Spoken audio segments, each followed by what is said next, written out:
सुनो, जाते समय दरवाजा बंद कर देना। जी सर।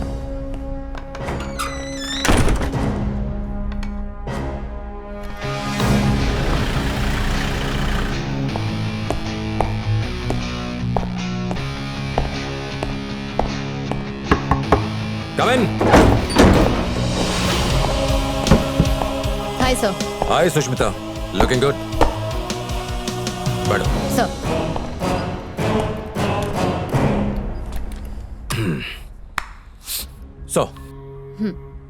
कुछ बताना था तुम्हें, इसीलिए बुलाया। तुमने सही कहा था, जैक का इंडियन आर्मी के साथ कनेक्शन है। He is an x NSG commando. NSG commando? Very intelligent.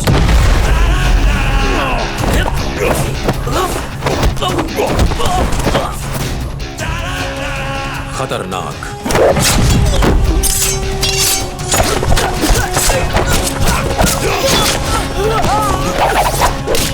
मजबूत इरादों वाला। उसका बड़ा भाई, वो भी एनएसजी ऑफिसर था। जैक जब छोटा था तभी उसके माँ बाप गुजर गए थे। उसके बड़े भाई ने ही उसकी पढ़ाई लिखाई कराई, उन्हें पाला पोसा और उसे आर्मी में भर्ती कराया। जैक के लिए उसका भाई, भाभी, बच्चे यही उसकी दुनिया थी। फिर सब खत्म हो गया। एक दिन खबर मिली कि उसके भाई की मौत हो गई। शायद टेररिस्ट अटैक हुआ था। उनकी बॉडी को यहाँ लाया गया था। उसके बाद जैक को कब देखा था? 1 साल बाद देखा था, जब उसकी भाभी की मौत हुई थी। वो भी गुजर गई? हाँ, पिछले साल। पर वो नेचुरल डेथ नहीं थी, आत्महत्या थी। सुष्मिता, तुम्हें याद है तुमने मुझे एक फोटो भेजी थी मिस्टर जी के नायर की? Yes sir. वो एक ट्रस्ट चलाते हैं, Indians for Indian army. Duty पर घायल होने वाले सोल्जर्स और शहीदों की फैमिलीज, ऐसे सभी लोगों की ये ट्रस्ट मदद करती है। ट्रस्ट इतना बढ़ गई है कि वो बड़े बड़े schools, colleges, small scale industries और हॉस्पिटल्स सक्सेसफुली चलाने लगी है। पर पॉइंट ये है कि जैक के नायर से मिलने के बाद ही ये ट्रस्ट इतने बड़े स्केल पर काम करने लगी है। बात शीशे की तरह साफ है। जैक की डकैतियों और ट्रस्ट की तरक्की के बीच 100% कनेक्शन है। ट्रस्ट का पैसा कहां से आता है और कैसे आता है, यह बताना मुश्किल ही नहीं बल्कि नामुमकिन है। सो जैक को अगर जेल भेजना है तो उसे रंगे हाथों ही पकड़ना होगा। सर, देखा जाए तो वो एक अच्छा काम कर रहा है।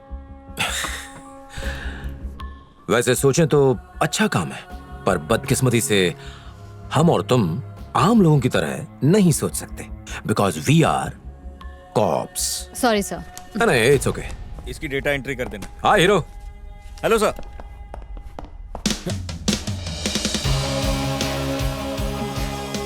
सब ठीक है ना? हाँ सर, सब ठीक है। Meet IPS Sushmita. Hi. Hello ma'am. जानता हूं क्या सोच रहे हो, जुड़वा बहने नहीं है, वही है। वैसे मैंने एक बार सोचा भी था कि तुम्हें बता दूं, पर उस वक्त मुझे तुम पर उतना भरोसा भी नहीं था। क्या सर? मजाक कर रहा हूं। Thanks for coming. It's my duty sir. Good job. See you ma'am. See you. और फिलिप्स? जी सर। इन दिनों मैंने लोगों से काफी झूठ बोले हैं, तो चर्च जाके कन्फेशन करना है। कन्फेशन क्यों? ऐसे लुक दे रहे हो जैसे मैं हमेशा ही झूठ बोलता हूँ। नहीं नहीं, ऐसा नहीं सर। That's okay. अच्छा एक बात, ये सुष्मिता के बारे में और किसी को मत बताना। Sure sir. Okay, good.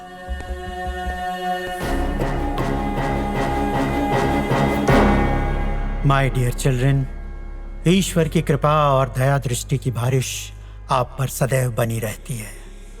प्रभु के पुत्र ने हमें एक बात सिखाई है, इंसान जैसा बोएगा वैसा ही वो काटेगा। अच्छा करोगे, अच्छा ही पाओगे। अच्छे कर्म करने से ही अच्छे फल मिलेंगे।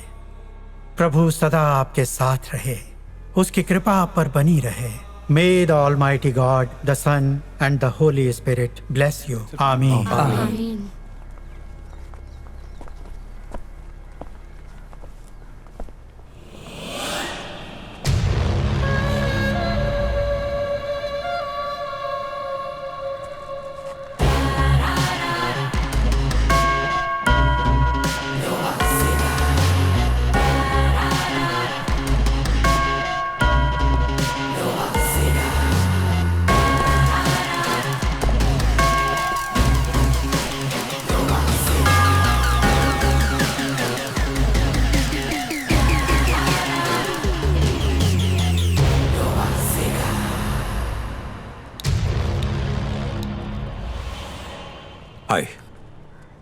Hi sir. कैसी रही फादर की स्पीच? गुड, अच्छी थी। एक बात सही कही उन्होंने, जैसा बोएगा वैसा ही काटेगा, है कि नहीं? वैसे परिंदे दाना चुगते हैं बिना कुछ बोए। वो परिंदे हैं। Anyways, I am Daniel Alexander. I know you. Mumbai underworld के लिए एक बुरा सपना, बहुत खतरनाक एनकाउंटर स्पेशलिस्ट, सीबीआई में हो, स्पेशल डेपुटेशन पे इस शहर की पुलिस के लिए काम कर रहे हो, करेक्ट? करेक्ट। बहुत कुछ जानते हो। क्या मेरे बारे में जानते हो? कम जानता हूं, पर काफी है। क्या अपने प्रोफेशन से खुश हो? ये पूछने की कोई खास वजह? वो क्या है कि जब एक भ्रष्ट राजनेता जबरदस्ती अपनी टांग अड़ाता है, प्रेशर देता है। प्रेशर? चाहे पॉलिटिशियन हो या फिर चोर हो, प्रेशर देने का काम मैं करता हूं। तुमने चीते को शिकार करते हो देखा है? शिकार के दिखने तक इट्स स्लो। एक बार घात लगा ले तो बिजली की तेजी से छलांग लगाता है, शिकार बच नहीं पाता।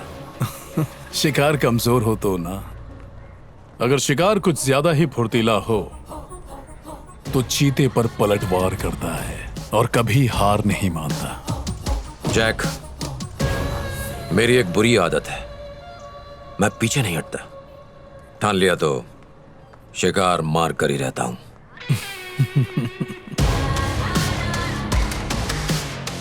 इतना यकीन? 100%। Good luck.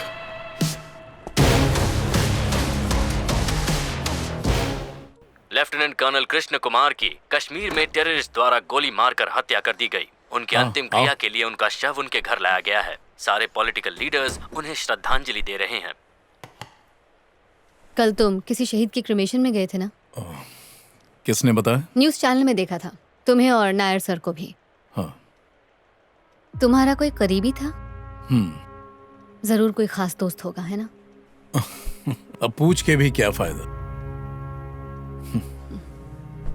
उसकी शादी को 3 साल भी पूरे नहीं हुए थे। किसके लिए शहीद हुआ हो? कोई प्रॉपर्टी डिस्प्यूट का मैटर नहीं था। मेरे और तुम्हारे लिए जान दी है उसने। हम जिस देश में रहते हैं उसकी हिफाजत कर रहा था। मेरा रिश्तेदार होता तब जाता, तब सही लगता ना तुमको? जैक, मेरा बोलने का वो मतलब नहीं था। टीवी में देखा होगा तुमने, मीडिया वाले क्या ड्रामा कर रहे हैं। यही तमाशा देखने को मिलता जब कोई फौजी शहीद होता है। स्टेज पे खड़े होके माइक पे लोग शहीदों की भलाई के लिए डोनेशन देने का वादा करते हैं, पर क्या वाकई में वो पैसा शहीदों के घर पर पहुंच पाता है? किसी नेता ने जाकर पूछा? उनका बस चले तो स्टेज और माइक के पैसे भी इन शहीदों की विधवाओं और बच्चों से वसूलने में कोई कसर नहीं छोड़ेंगे। और उनकी बातों पर यकीन करके सरकारी ऑफिस में अगर काम मांगने गए तो वाइफ होने के सबूत मांगेंगे, बच्चे होने के सबूत मांगेंगे, फौजी के मरने के सबूत मांगेंगे। इतने नीचे गिर जाते हैं कि फौजी विधवाओं से सेक्सुअल फेवर मांगेंगे। क्या गवर्नमेंट का फर्ज नहीं है कि कंपनसेशन डायरेक्टली शहीदों के घर पहुंचाए? एक फौजी देश के लिए जान देता है और बदले में क्या मिलता है? Jack, I am sorry. Indian army, एक सेकंड के लिए भी अपनी आंखें बंद कर लेना तो किसी और देश के गुलाम बन जाएंगे हम। कभी सोचा है? ये आर्मी हमारे देश के रियल हीरोज हैं, लेकिन लोग उनका सम्मान नहीं करते। अरे किसी और देश में जाओ, लोग उन्हें इज्जत से सर कह के बुलाते हैं। हमारे देश में हर रिश्ते का एक डे होता है। Children's day, mother's day, father's day, brother's day, valentine's day. क्या एक भी पॉलिटिशियन ने कहा या किसी सोशल एक्टिविस्ट ने सजेस्ट किया, इन लोगों में से हमारी जनता को एक बार भी किसी ने कहा कि आप लोग पूरा दिन नहीं, 1 घंटा नहीं, सिर्फ 1 मिनट हमारे शहीद जवानों के लिए सब लोग 1 मिनट का मौन रखो, उन्हें दिल से याद करो? मुझे बस ये कहना है कि हमारे सिपाही की इज्जत होनी चाहिए, चाहे वो युद्ध में हो या फिर देश के लिए शहीद हो गया हो।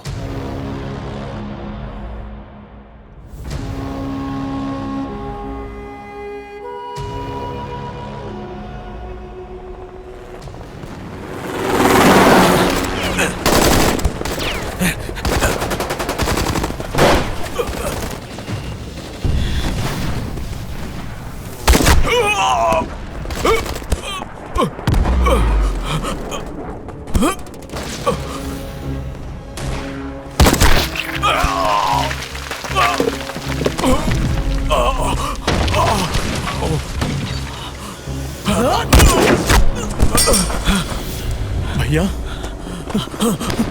भैया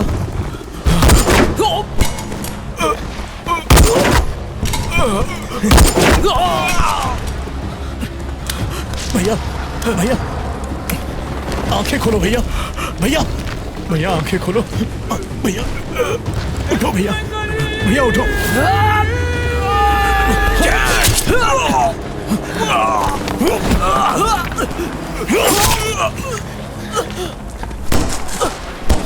भैया भैया भैया भैया भैया भैया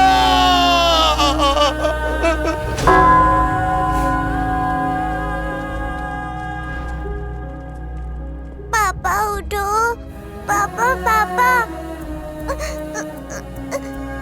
बच्चों की पढ़ाई का खर्चा हमारी सरकार उठाएगी और सिर्फ इतना ही नहीं, उनकी पत्नी को नौकरी भी दी जाएगी। यहाँ का एमएलए होने के नाते इस बहन को अपने पांव पर खड़े होने में मैं हर संभव मदद करूँगा।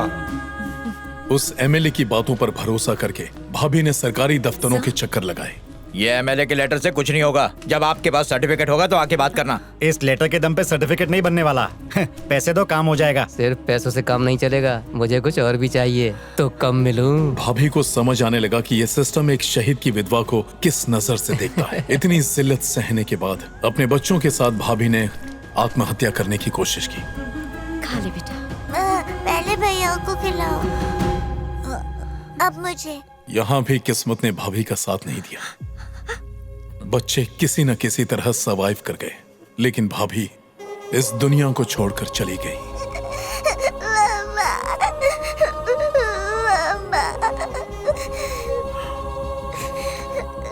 इनका ख्याल रखना। चाचू मत जाओ, मुझे छोड़ के मत जाओ। आ जाओ। चाचू मत जाओ। चाचू। अच्छा बेटा, उस दिन के बाद सिर्फ उनके लिए ही जीता हूं और उनके जैसे और अनाथों के लिए भी। मामा।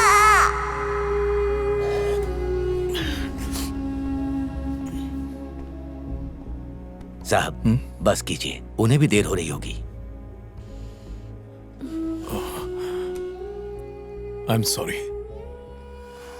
तुम मेरी अच्छी दोस्त हो, इसीलिए मैं अपने आप को रोक नहीं पाया। I understand. तुम मेरे लिए स्पेशल हो। सी यू टुमारो।